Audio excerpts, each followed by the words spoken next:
What is up, my sweet Veggians? Evie, the original master here, and it's time for another VeggieTales review. Today, I will be reviewing King George and the Ducky, released on April 11th, 2000. So without further ado, grab your ducks, grab your bath towels, and let's begin with the review.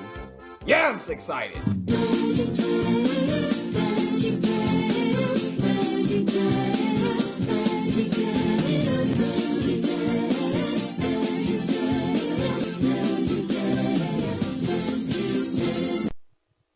Hi kids, and welcome to VeggieTales! Okay, I'm confused right now. I am so confused. Why is Jimmy and Jerry Gourd hosting the show for this episode? Like, when were they even hired? All they talk about is food. Like, come on! Why would they even hire these guys? I don't even think Bob and Larry hired them. I think they just randomly came on the countertop just for this one purpose scene. No, I'm serious. Jimmy and Jerry Gourd are hosting the show, and that's not a good sign. It's because that they don't even know what they're doing here. Like, they don't. Now, we got a letter today from a kid named, Jimmy, who lives in a place near Texas somewhere. You know, I don't even care at this point anymore. It's like, they're not even trying. I mean, if they were trying so hard, they'll have a script ready for this, you know? Like, if they came up with a script and got everything situated, they wouldn't have to go through this mess, you know? Like, this is exactly why you don't hire Jimmy and Jerry Gourd to host the show. Because they don't even know what the frick they're doing. Hey, what's going on here? Yeah. What are you guys doing? Okay, let's take a short quiz here. Do you think it's Bob and Larry's fault for letting Jimmy and Jerry walk up to the countertop to host this show? Please put your answers in the comments below. Okay, to speed things up here, the reason why Jimmy and Jerry Gourd are on the countertop in the first place hosting this episode is because they always wanted to been the host since Dave and the Giant Pickle. Oh great, the continuity is here. And so to make it up, Bob agreed that they can tell one of their stories. And one of the stories is actually from Jerry. And what is the name of that story, you may ask? Englishman who went up a hill and came down with all the bananas. The Englishman who went up a hill and came down with all the bananas. That sounds really interesting. I can't wait to hear this story. The Englishman who went up a hill and came down with all the bananas.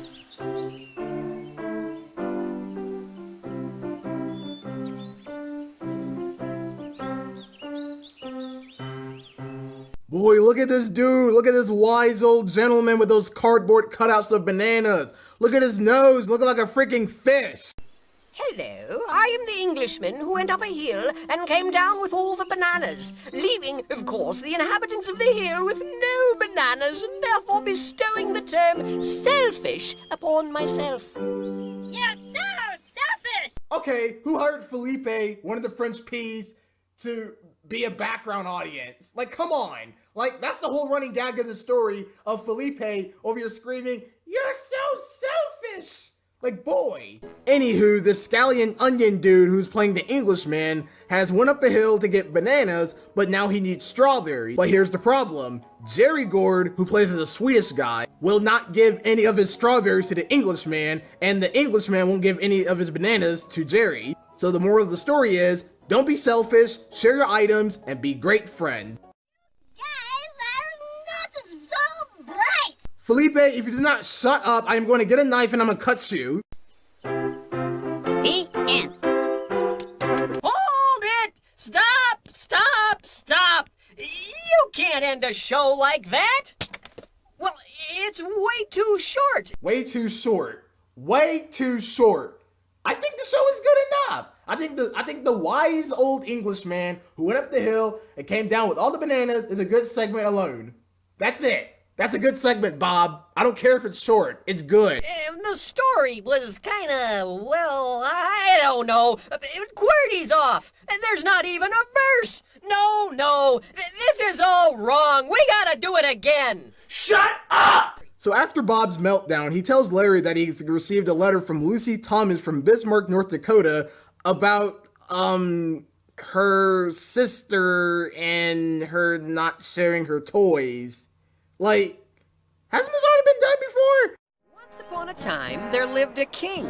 Like other kings, he had a really neat castle. Whoa, hold on a second there. What kind of castle is that? Like, it's on top of a weird rock structure. Like, what if it rains? Like, what if a lightning bolt strikes it and then it collapses to the ground? Like, come on, dude. So in this segment, Bob tells us a story about King George, played by Larry, who loves to spend his time in the bathtub with his duck. Why? I have no idea. And Louis, played by Bob, will constantly go into the bathroom telling him when he's gonna get out. Do you think you'll be coming out anytime soon? We have important business to discuss. What do you think, Ducky? Oh, I couldn't agree more. Not right now, Louis. We're not finished with our royal bath. What are you doing in there that is more important than your servant? Are you making out with a rubber duck, my dude? This is a Christian show for little kids. Stop making out with rubber toys, my dude. Enough is enough. Anyways, Bob then tells us that there's a war going on involved with pies. Yes, you hear me right. Freaking pie. So yeah, to sum it all up, King George is a jerk. A really big jerk. All he cares about himself and his dumb little rubber duck. He doesn't care about a pie war going on. He doesn't care about Louis. He doesn't care about anybody but himself. And then he breaks out into a singing number. My gosh. Some kings love horses, and some kings love cattle. Some kings love leading their troops into battle. But me, I'm not like that. I find that stuff yucky.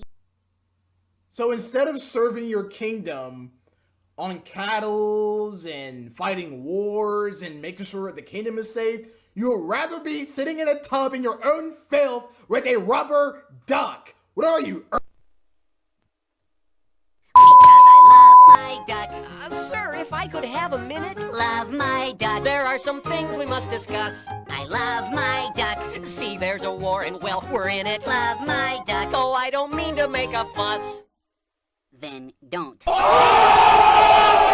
So yeah, King George really does love his duck. Until this one very special day. Because I love my... Hey, what's that?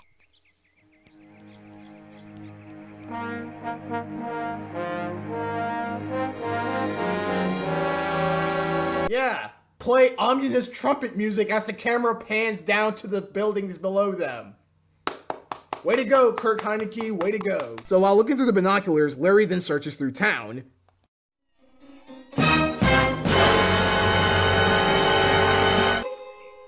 What is King George doing? No. Here's why I put the dun, dun, dun. I didn't put it there because of Junior. I put it there is that King George is spying on little kids. What is this show promoting? So yeah, Junior Asparagus is in this episode. What are the odds? Playing as a kid character named Thomas, who also has his own duck, while singing the same song as Larry, or King George, whatever you want to call him. It's beautiful. I want it. What? Great. So King George wants to steal from Thomas. King George. You're like, what, in your mid-60s or something? I don't know how old you are, but stealing things isn't the proper response. You don't have to be selfish, my guy. You don't have to be selfish. That I shouldn't have whatever I want? Well... So King George breaks into another singing number, yelling at Louis on why he shouldn't get the duck. King George, you're a king, right? Kings don't have to be selfish, you know? Like, why would you even hire him in the first place? Quite a few duckies. Yay! To say I can't have what I want, you couldn't be more wronger. Did you say wronger? What? I don't know. Perhaps. It's more wrong, not more wronger. It had to rhyme. Don't question a king's grammar. Now go and get that duck. Well, VeggieTales invented grammar Nazis. Hooray! Alright, so after that fillery of a singing number, Louis then tells King George that they shouldn't just barge into, Thomas's house and steal his duck, cause that will be wrong. And that's just fact. Ah, Frederick, my favorite general. Hey, look, it's the Englishman who went up a hill and came down with all the bananas. He's in this segment. Oh yeah, anyways, tells King George and Louis that the pie war has gotten even worse.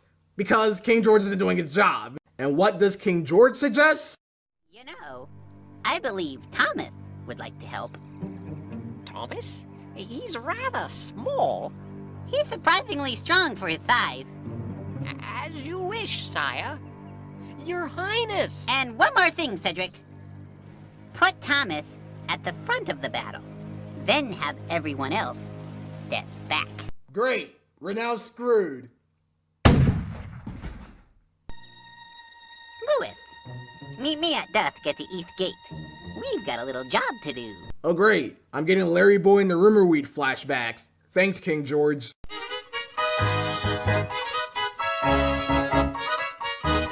And now it's time for Silly Songs with Larry, the part of the show where Larry comes out and sings a silly song. I'm finally showing a silly song segment in the actual episode without it being a sing-along video?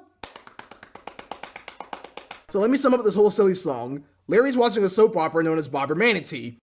Barbara Manatee, you are the one for me. Sent from up above. You are the one I love. You are the one. Larry? What are you doing? Oh, why'd you skip the silly song? I thought you were gonna show it. Look it up on YouTube. I don't have to show the whole silly song. Maybe you should read a book. Maybe you should shut up before I put you in a blender, Bob, and I'll turn you into ketchup. So after that fillery Barbara Manatee silly song, we're now back with King George and Louis.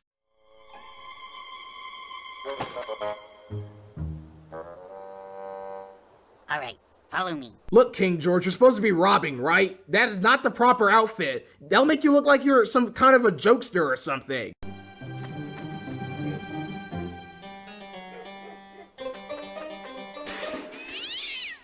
That's not the type of sound effect I was looking for. Here, let me fix that.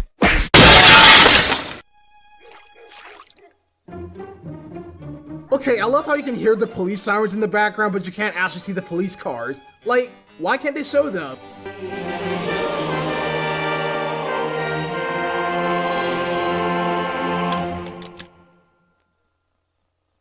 It looks just like your other duckies. What? Okay, I'm gonna admit it.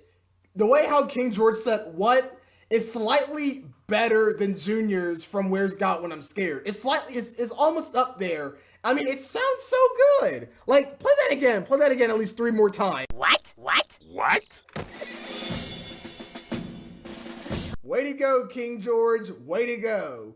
Thomas has lost the battle. Now we're all screwed. Oh, wait, I forgot. They actually did won the battle, but Thomas is in bad shape. This is exactly why you should not let King George be the king, because he doesn't know what he's doing. Look at Thomas. Look at him. He looks like some retarded tree branch. At 3 o'clock. What in sweet molasses did you even say, Thomas? I don't understand not a word you just said. Cobbler in the hole. Hit the deck. Hello, darkness, my old friend. I've come to talk with you again. Oh, that's all right. I still have time for my bath. Are you the only one you think about? No, I've been thinking about this ducky for quite some time now. Since Thomas has lost his marbles, he won't be needing it. So come on, help me out with that bath. King George, you are so unlikable. In comes Melvin, played as Paul Grape, to tell King George and Louis a story. That sounds fascinating. It's a flannel graph to illustrate. Ooh, flannel graph. Oh my gosh, they sound like 2 elementary school kids in class. There once was a man, a very rich man. He had a lot of sheep. Can you repeat that again, please? He had a lot of sheep. Where's the sheep at, Melvin? I don't see any. Hope you're not lying to me. He had a lot of land. Oh, there's the sheep. He Never threw mind. A lot of parties. He was dapper. He was tan. Yes, there once was a very rich man. Okay, to sum up the whole song, Melvin tells a story about a rich man and a poor man. So, the rich man had a lot of sheep and stuff, and the poor man had nothing. So basically, the rich man, sorry if I'm stuttering, the rich man, then steals from the poor man and they don't feel very happy. So the moral of the story is that you shouldn't be selfish. There's your moral right there. Is that a true story? As surely as I stand before you today, my story is true. Who is that man? Tell me. To take the lamb of the poor man. When he had lots of sheep, but the poor man only had one. Man!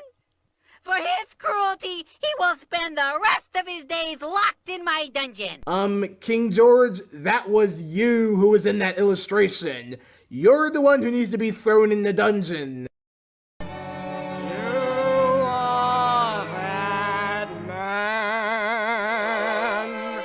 Melvin then explains to King George that God is upset that he is being selfish. So in order to make things back to normal is to forgive God and to forgive Melvin and return back the duck. That's all he has to do. That plain and simple. Hello? Whoa, King George, no, do not get so close to the camera, please. We already had to suffer that through the 1990s episodes. Do not start off the year 2000 with a close-up, please. I do not want to go back to those 90s flashbacks again. And since the nice king he is, King George gives Thomas back his duck. Hooray! Everybody starts praying because this is a Christian series, and everyone lives happily ever after. Today, I learned that being selfish doesn't pay. I tried it just the other day. Oh, God. King George, you don't have to sing to tell Melvin what have you learned. It's really not that necessary. Selfish, it doesn't pay. I tried it just the other day. I'm done. I'm so done with this episode now. The singing has got to end. I'm done. VeggieTales is now dead. But it weren't. Wait a minute. No, it weren't. Was it? Okay, Lewis, we get it. You are a grammar Nazi. Now shut the frick up. Well, that was really something. I'll say. King George sure learned a valuable lesson about being selfish. He sure did. In fact, the next day, he went around his kingdom giving his old duckies away to anyone who wanted one. All right, good. King George gave all of his ducks away. Well, that's King George and the Ducky. It was a good episode. I actually really loved it. Sorry if I'm not going to show off the rest of the ending for this episode. It's because I don't have the time to do that. But yeah, the whole episode was pretty good. The Englishman who went up the hill and came down with all the bananas, that was a good segment. And the King George segment was also pretty good as well.